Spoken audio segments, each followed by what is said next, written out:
What's good, good Philippines? I'm your host, we're back into the reaction. We are back with Vita Carnis. We're gonna do the same thing like we did last video where we reacted to 4? No, we reacted to 5. We reacted to 5, so we're gonna react to 5 this time as well. Also, I haven't been procrastinating it. I haven't. I promise you I haven't been. You fat little cunt. Go and fucking crawl in a dirty, dank little hole. Anyway, we're gonna jump in this some butt cheeks. Let's get into it. This one's called Harvesters.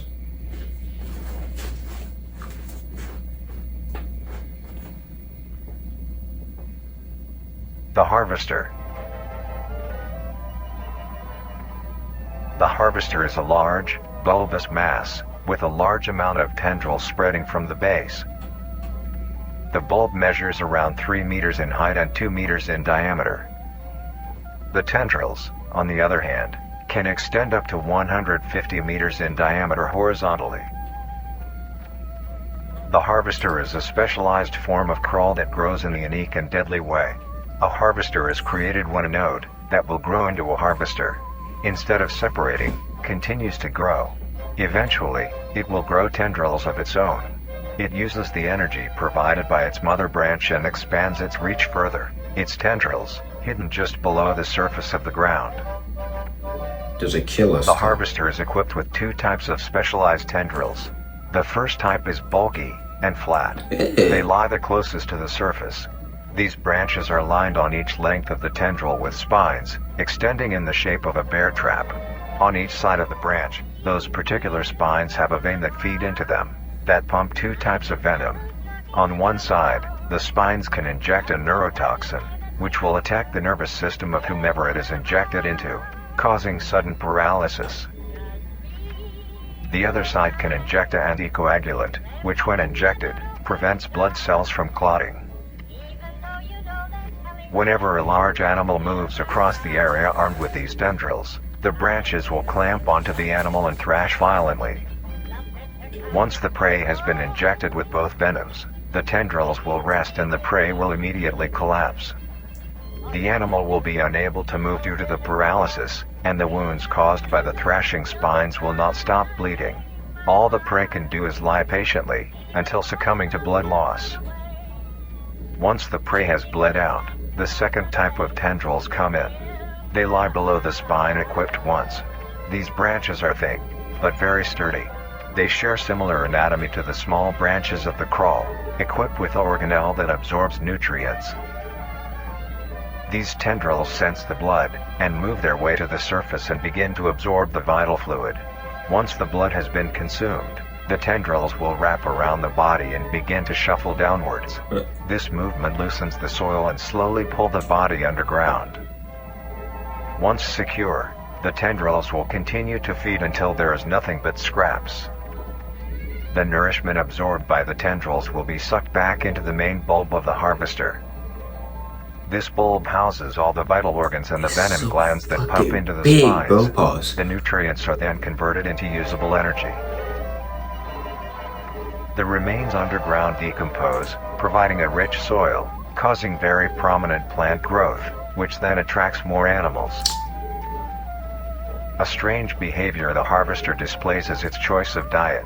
The spines will only activate on larger animals, allowing smaller ones to pass by unaffected. The spines will also not activate on some species of bird. There are a couple theories as to why this happens. 1, it could be that attacking smaller animals would cost too much energy for what they get in return, making it not worth the time. Another could be that smaller animals may attract larger animals or predators, allowing a safe place where prey may thrive, and lure more predators. It truly is astonishing. Although it is a spectacular creature, it is also very dangerous. The harvester is decently rare, only populating sparse areas in the northern hemisphere and woodland forests. If you are stung by a harvester, there will be no way of helping you, being that there is no cure, and fatality is 100% positive. The best thing you can do is avoid encountering a harvester in the first place. If you are hiking, take note of any warnings or signs saying that there are harvesters around. If you also notice an abundance of lush, ground dwelling plants in a forested area, and there are no signs of wildlife.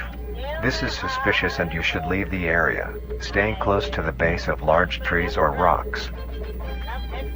If you find yourself in the middle of a harvester ground, do not panic. Sudden movements may activate the tendrils and will inject you. Although a harvester is rather forgiving, do not risk any skittish movements. Remain calm. If you have any objects with considerable heft, like coats, backpacks, or full water bottles, gently take that object and lightly toss it towards the bulb, and away from your escape route. This will activate the spines on where the object lands, distracting the bulb. Well, no, you can't kill it. Get a shotgun. Blast it. That's all you gotta do. I don't know why they're making such a big deal out of this shit. Then slowly begin to do wide shuffles away from the bulb.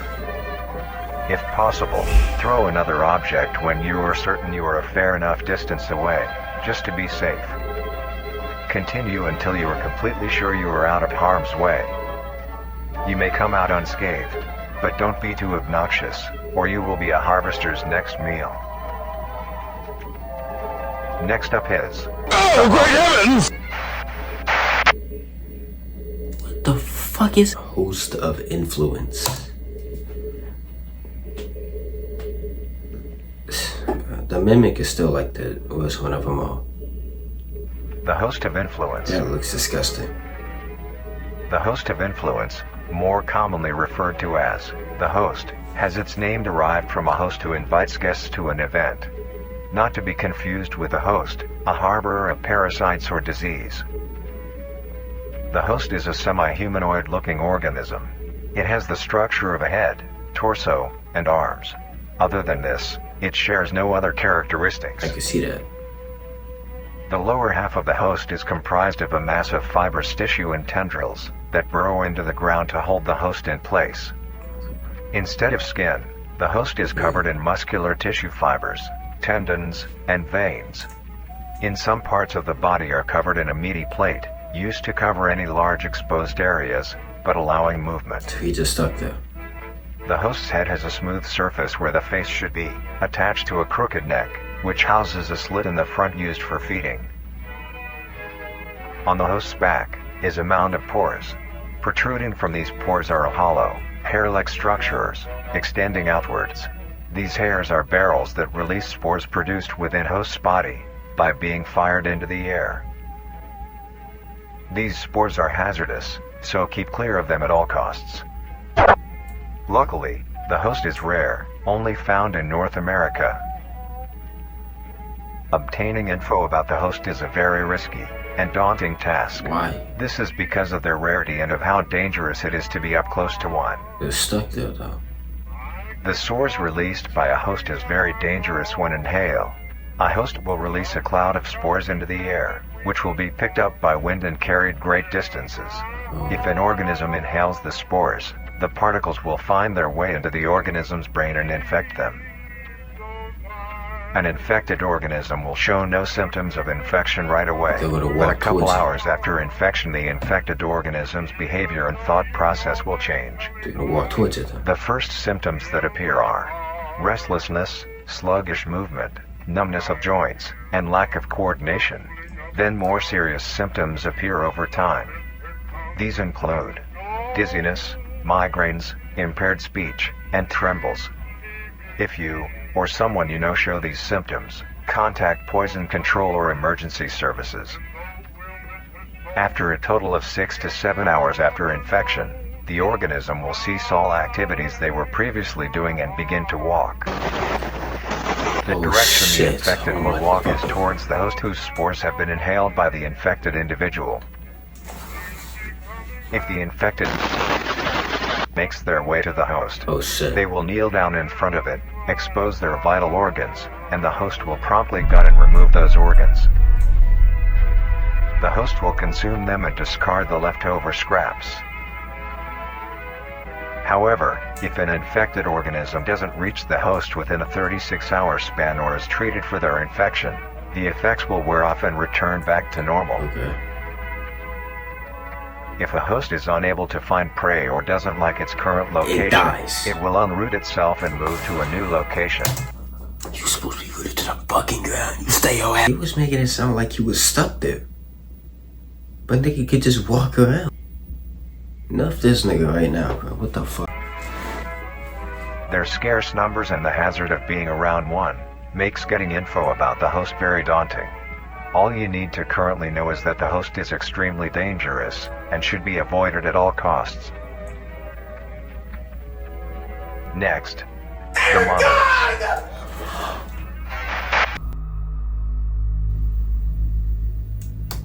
We getting deeper and deeper into them shit. The Mimic is still the best one in my opinion. The Mimic one is most definitely the best one. That one that we just saw, he's like 2, I would say. Like, I was gonna put him like below the egg. No, he's fucking worse than the egg, cause nigga can walk around. Nigga can de-root himself from the fucking ground and just start walking. Got monoliths. I don't even know how to say that, bro. I don't know how to say that. The monoliths. What the fuck is that? The monolith is a very new creature, only showing up in June of 1972, in the area of. There are only 7 monoliths, all of them located in a circular position, 1.5 kilometers in diameter. This ring of monoliths surrounds.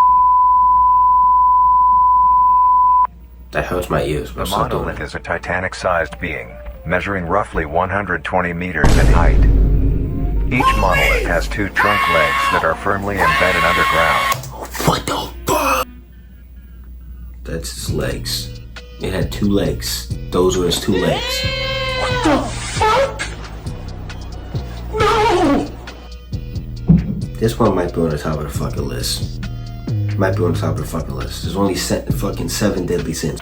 The legs connect to a torso. The creature itself is made of hundreds of thousands of meaty strands, tightly woven together to form the structure. These strands end at the neck, fusing into a solid mass of hardened flesh in the shape of an upside-down triangle, with a hole in its center. On each side of the monolith where arms would be, there are dozens of long, rope-like appendages. These reach just barely to the ground. At the creature's feet, the strands go deep into the earth and extend horizontally a decent distance away. What the monoliths do is simply stand and do nothing. The only activity documented that the monoliths have done was in. During this period, they were extremely aggressive. When the group of were making their way to the city, the monolith that they had passes roared a deep bellow and swung its appendages at the team, completely wiping them out. When military vehicles were dispatched, once they got close enough to top the monolith, it roared another call, this time releasing an EMP blast, completely knocking the vehicles out in the vicinity. Finally, long-distance rockets were fired and struck the creature. Oh shit, we got footage?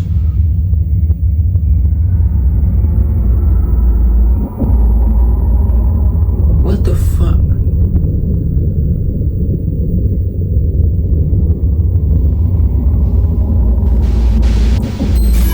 Although damaged, it regenerated at great speed and resumed its stance unscathed. Eventually, the area has been fenced off and is now restricted to all. Ever since, the monolith stands silently, now only a grand spectacle of awe and mystery, only adding more questions to these meat beings. And finally, the last creature on this list is marvelous and majestic world that exists today. It's as extraordinary to have such strange and mysterious beings appear all around us. No, what was the last Thank you one? for joining us on this journey of exploration and discovery of the lives of these living meat creatures.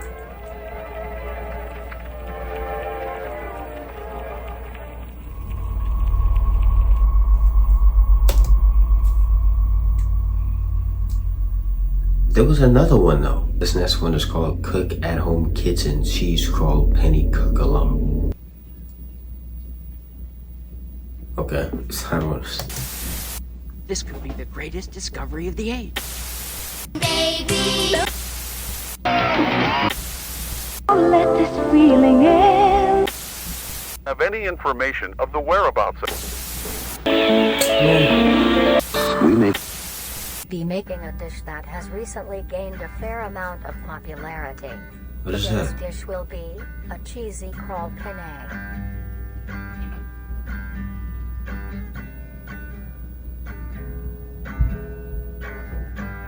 What?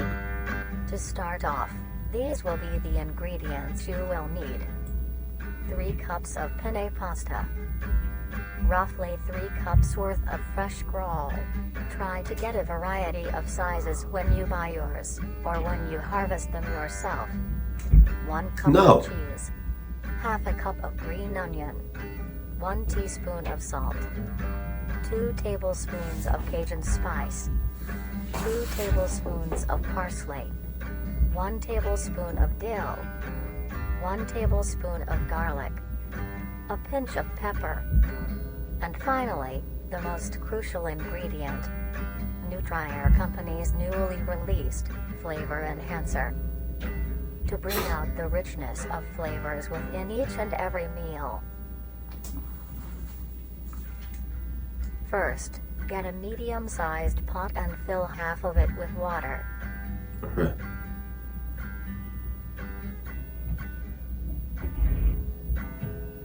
Could do it a lot faster, but it's fine. Add a pinch of salt, which is used to help the pot come to a boil faster and help flavor the pasta. Then, set aside to boil. Grab your crawl and a sharp knife. Begin to cut the meat into a rough mince. What is that? I know what it is, but like, why? He gonna cut himself. Ew.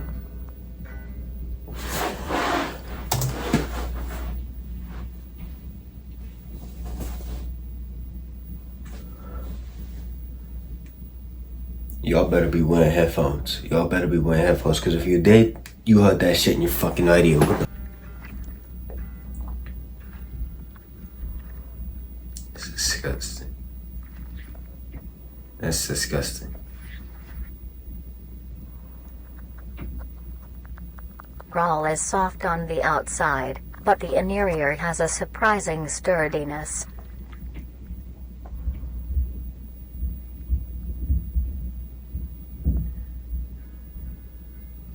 Then, gather the meat and set aside.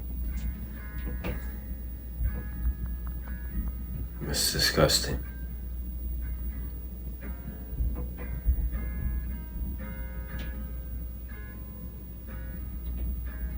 Mince the green onion into rough segments.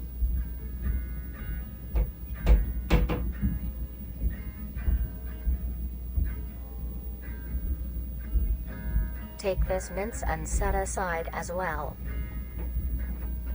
Next, grab your skillet and preheat with along some oil.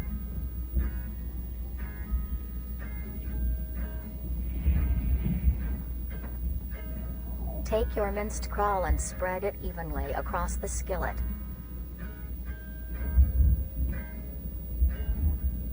Stir occasionally until crisp and brown.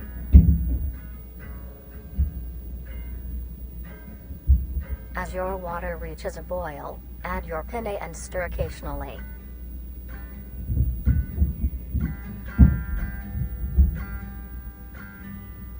I watch him, bro. I don't even know how to cook. Cook until soft. At this time, your crawl will be brown and crisp. Add your minced green onion and then the spices.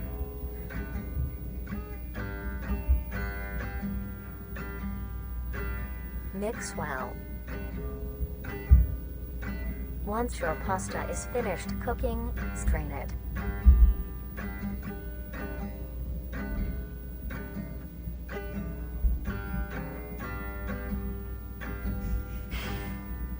Lay your cooked penne evenly into your dish.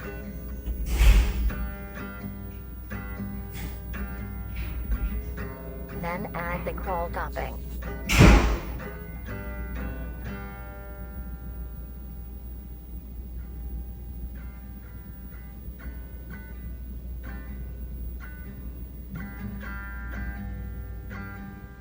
Sprinkle a generous amount of cheese along the still warm crawl for it to melt.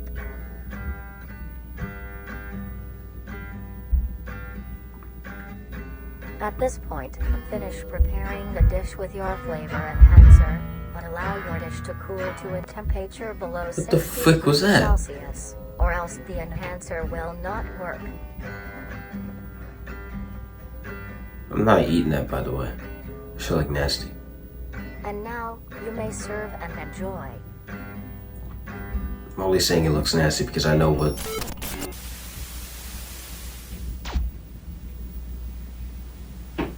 Because I know what they used to make it.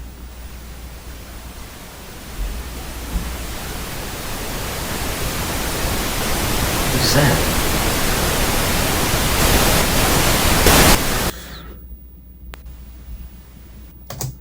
For what? For what? What do you gain from doing this? One is titled Guide to Owning a Pet Trimming. Y'all already know how I feel about owning one of these pet niggas. This. Some people still keep trimmings as pets. Them people need to be killed. Immediately. I don't care. They need to be killed. No. Many people get pets for companionship. They form bonds and grow relationships with these animals, even to the point of them being considered a part of the family. Most people get dogs or cats, but maybe you want something more interesting. No, I don't. You may want to get yourself a trimming. Now, I want y'all to look at this. I want y'all to look. I'm gonna try not to cuss, okay? I want y'all to look at this little nigga. I failed. Look at this shit. I'm not even stepping a foot closer to it. And if I am, I'm stepping closer to it with a gun. With a Tommy gun.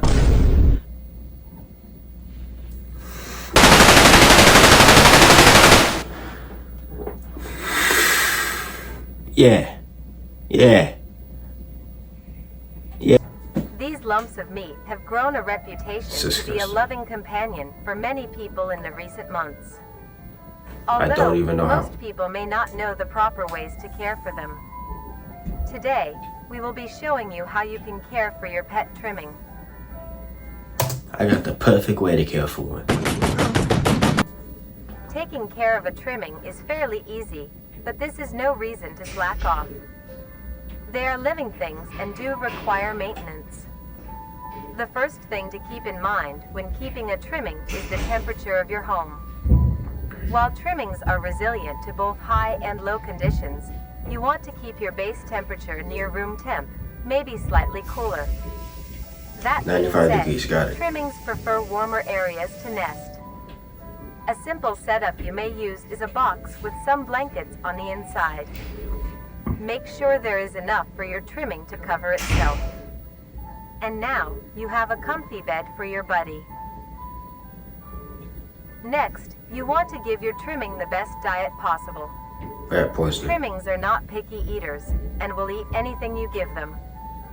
To keep your trimming healthy and strong, a diet of dry cat or dog food that is high in protein, provided 2 times a day, is best.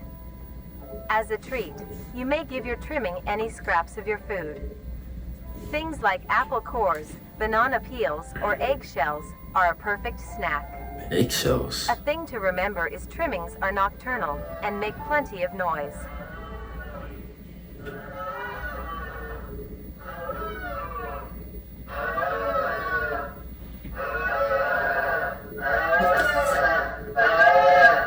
To prevent you from having sleepless nights, try to give your trimmings first meal in the late morning or afternoon. This helps them be active during these times instead. Another thing to consider if you want a pet trimming is where they will be living. Your home should have enough space for your trimming to roam around, as well as access to the outdoors, like a backyard. If not, be sure to take your trimmings on regular walks. This gives your trimming the exercise they need, as well as allowing them to meet other trimmings. Trimmings are a social creature and need to interact with others of their kind, like how they do in the wild. No, they need to die. When it comes to entertainment, Trimmings are not the most active and aren't the best at fetch or tug of war. But here are other ways to keep your trimming entertained. Some toys that trimmings like are little items they can push, around, pull, or carry. Trimmings also enjoy things that you enjoy as well, like watching the television or listening to the radio.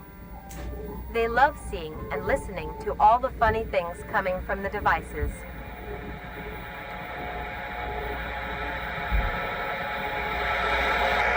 After a long day,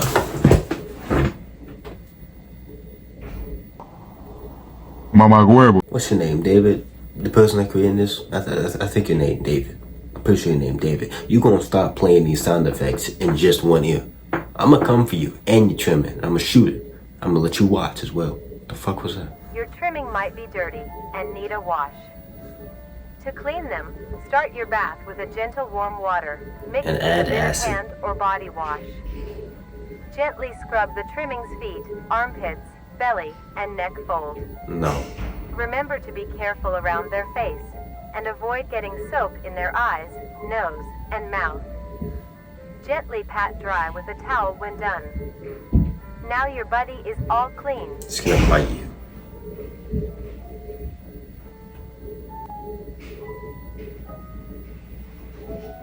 Hey. And lastly, as said before, trimmings are social creatures, so be sure to give them plenty of affection.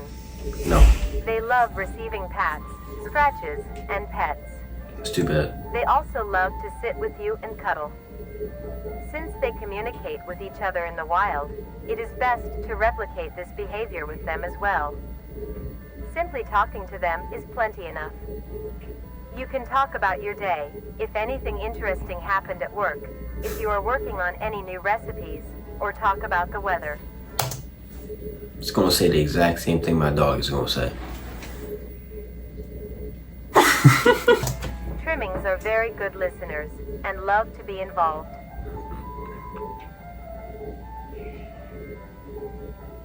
With all of these in mind, you are now well equipped to have a trimming become a part of the family. No. Do things right, and you will have a companion for a long while.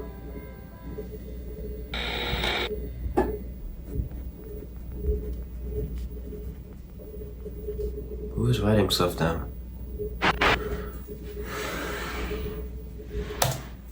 I know your name, Darren. Alright. Hey, Darren. Go screw yourself. Back into the exciting stuff. We got some archived footage. Let's get it.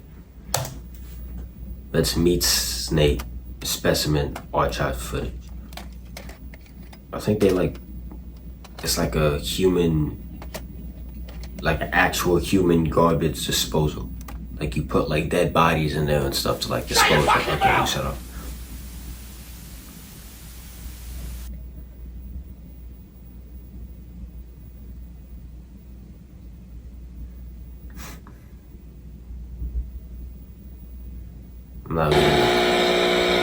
Okay. In the year of 1945, with the war finally ended, the cleanup process had started. During routine sweep of an underground train tunnel, the cleanup crew made a grotesque discovery. Found completely filling the tunnel was a meaty wall, and in the center of the mass was an opening with several skulls surrounding it. Closer inspection of the blockage revealed that the mass was actually an extremely engorged meat snake. Why would you fucking get close to it? Its impeccable size had blocked off the entirety of the tunnel's path. There was many strange things with this creature. First was the coloration. A typical meat snake's color is bright reds and light browns. This particular meat snake was a very deep maroon. Another strange thing about it was its behavior. This creature barely moved. Meat snakes are normally sluggish and encumbersome, but the specimen discovered seemed to lack even basic motor functions. He's too fat. Its behavior was that of a plant's. Stationary, with only minor movements within. He can't fucking One move. would assume it was dead. The reason the meat snake may act this way may be because it was completely lodged in place and minimized movements to conserve energy. But how would it have gotten this deep into the tunnel in the first place? That's true. and by the looks of weathering, it had been in there for quite some time. So how did it get so large? The answer was discovered by a different cleaning crew, who found the other end of the tunnel. They followed it until it met with the other end of the meat snake. Alongside it was a huge pile of carcass. Oh shit! This meat snake's skin also displayed great amounts of resilience. It took several days of cutting to even obtain a sample. Here, you can see the clear difference between this meat snake specimen versus a normal meat snake's membrane. Testing on the sample showed that it had great immunity like to damage. steak. It tolerated extreme freezing temperatures, extreme heat temperatures, and even high doses of radiation. It is a wonder how such durability can occur in an organic creature. Another strange phenomenon is the smell off the skin. Normally, it would have a sour smell of rotting flesh. But the specimen displayed a rather pleasant smell, like that of cooking scrambled eggs. Meat snake was later discovered to be missing by unknown survivors. How the meat snake grew in size was discovered to be...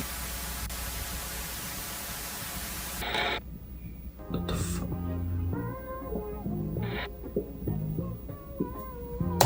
Someone's trying to cover it up. Playlist will be down below in the description if you all want to check it out for yourself. But as per freaking usual, y'all already know what the frick to do. If you like the video, like, subscribe. Want to see more content just like this, like, subscribe. Hate the video, make click, like, subscribe. I'll see y'all in the next one. What the fuck happened to you? Hey, get your ass! Oh my god! You see what I mean? You lazy ass nigga, I swear. Mike, I had the knife. Ooh! Oh my god! Oh my god!